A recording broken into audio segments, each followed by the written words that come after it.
Hello again, this is Mr. Tanner, and today we're going to be looking at different types of reactions and the heat energy that is involved with those reactions.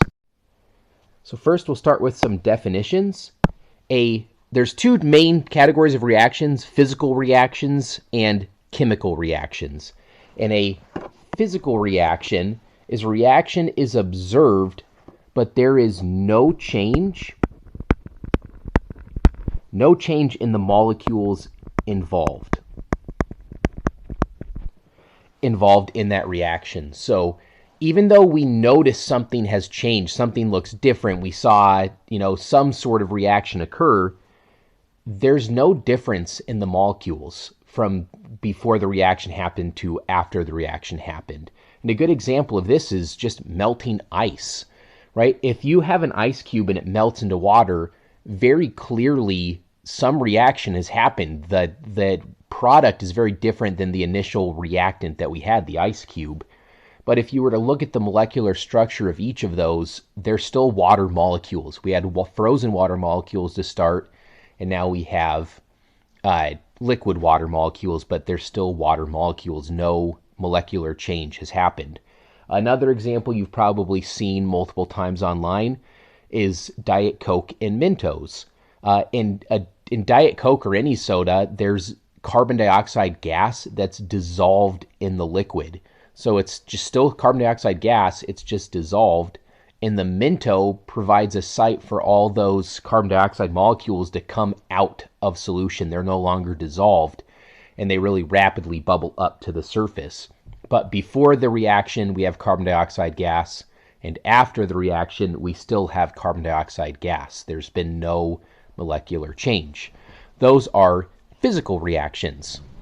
Now, chemical reactions, on the other hand, is when we have a reaction observed and the molecules inside that reaction have been changed to form new molecules. So this time, the product that we get after the reaction has occurred is molecularly different from the reactants that we had before the reaction occurred. An example of this is burning propane on a grill. So propane is carbon and hydrogen. We have 3 carbons, 8 hydrogens. So you can take propane, that should be a plus. We burn it with oxygen in the air, and as a result, we get carbon dioxide gas plus water. So we still have carbons on the left and right side of the equation. We still have hydrogens on the left and right side of the equation and oxygens as well, but they're not the same molecules. We had propane and oxygen, and now we have carbon dioxide and water. Another example of a chemical reaction that you can actually see me doing on my class website is Elephant's toothpaste, and that's where we take hydrogen peroxide, H2O2, and we use a catalyst to speed up the reaction, and it breaks apart into water and oxygen gas. So again, we still have the same elements. The molecules have just changed. So now let's take a look at the 4 main categories of chemical reactions. But before we go into that, I'm just going to kind of show you the overall theme of a chemical reaction. And that is we start with some set of reactants. So before the chemical reaction has started, we have a set of reactants, and those are just molecules that will react. And after the reaction has occurred, we are left with products. So we have chemical reactions where we take reactants and we turn them into products. And the first main category of chemical reaction is where we have 2 different reactants involved. So I have some imaginary reactant A and some imaginary reactant B. And in this type of reaction, A ends up bonded. That's what this line means. A ends up bonded to B. We've taken two separate reactants and we've built them into a single molecule. And this is called a synthesis reaction. We have synthesized a new molecule. So that's the first type. Two different reactants combined to form a single molecule. It could be more than two reactants combining to form a single product, but either way we have synthesized a new product. Our second main type of reaction is when we might take a single reactant, like our molecule A bonded to B, and it would be broken apart. So after the end of the reaction, we would have A that is no longer bonded to B. So we've taken one reactant and now we have two products because they've been broken apart. And this is a decomposition reaction. We have decomposed the original reactant into separate products. So we've looked at synthesis reactions and decomposition reactions. They are exact opposites of one another.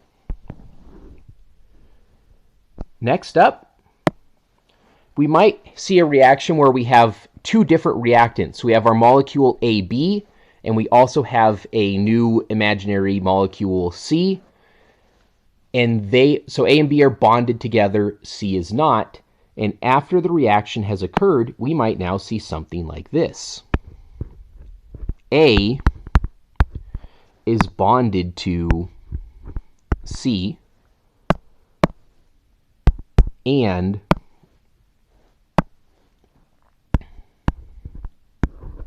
we have B. So in this case, A was bonded to B on the reactant side, and now A is bonded to C on the product side. The other way that this could happen is that we would have B bonded to C, and then we also have A. These are both the same type of reaction, but B is no longer bonded to A is no longer bonded to B. Instead, there has been a replacement. So one of our reactants has been replaced, and this is a single, because only one has been replaced, single replacement reaction. When a single reaction or a single reactant has been replaced with a new product, that is a single replacement reaction. And there's one more main category here to get to, and you can potentially guess the name of this just by looking at what we have. But in this case, we have two bonded reactants. A is bonded to B and C is bonded to D. And at the end of this reaction, we might have something like A being bonded to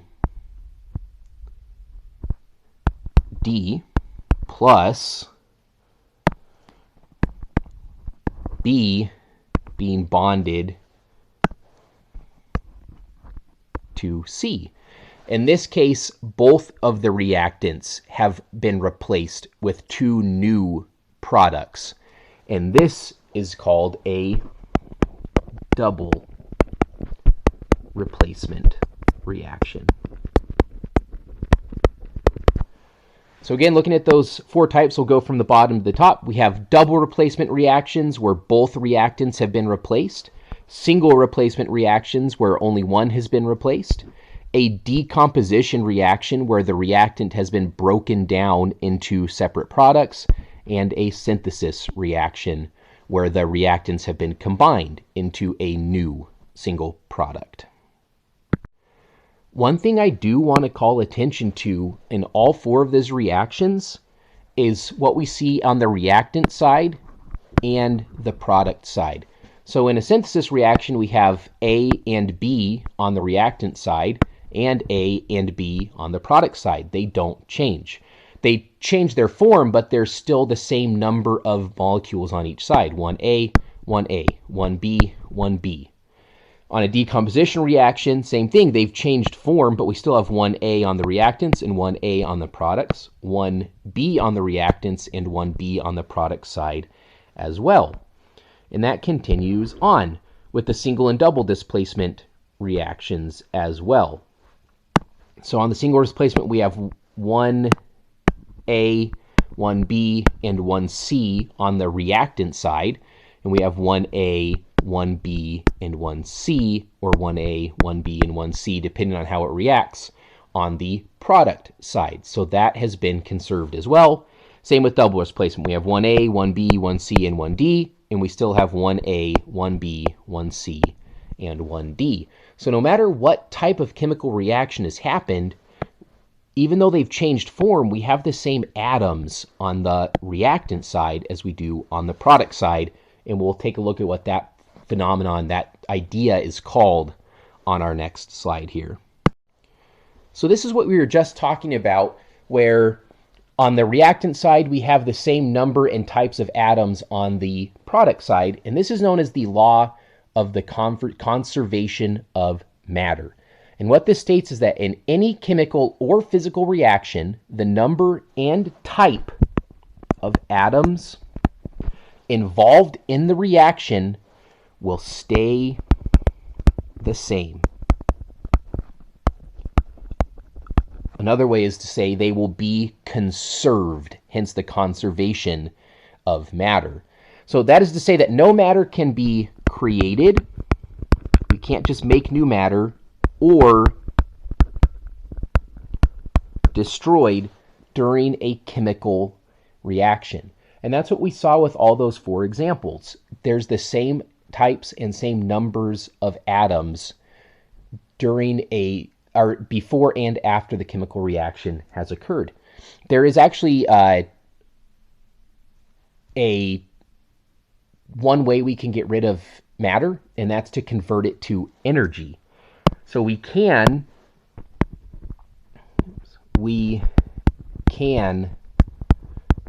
convert matter to energy.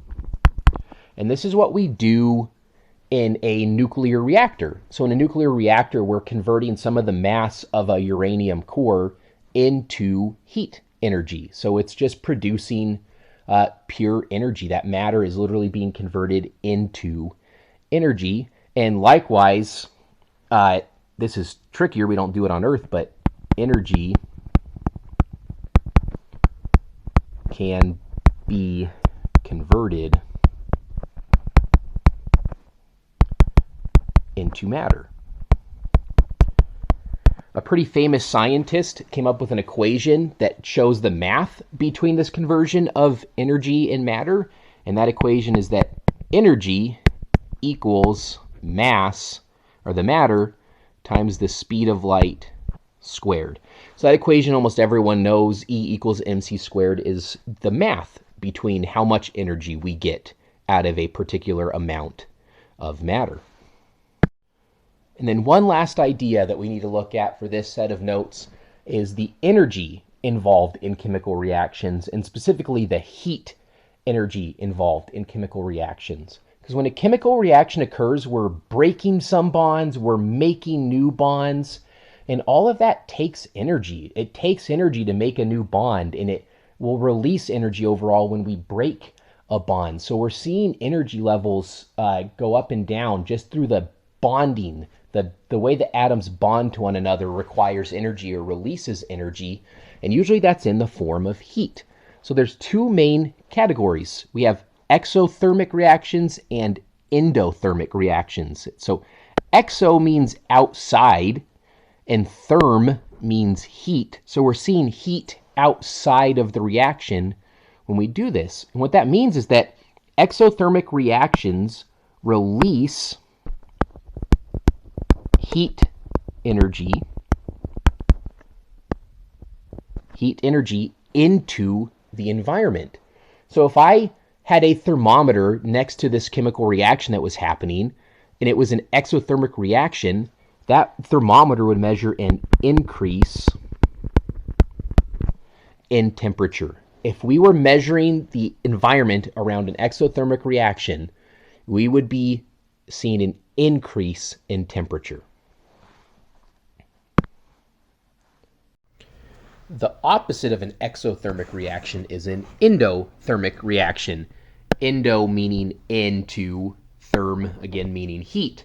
So this time we are bringing heat into the reaction, and in order to bring heat into the reaction, we have to remove that heat from the environment. So it pulls heat from the environment around the reaction and brings it into the reaction. So endothermic reactions absorb that heat energy from the environment, and because that heat energy is lost from the environment, a thermometer that's placed into an endothermic reaction would measure a decrease in temperature. So endothermic reactions, we would measure a decrease in the overall temperature from that reaction. That's going to do it for this set of notes. Thanks for watching.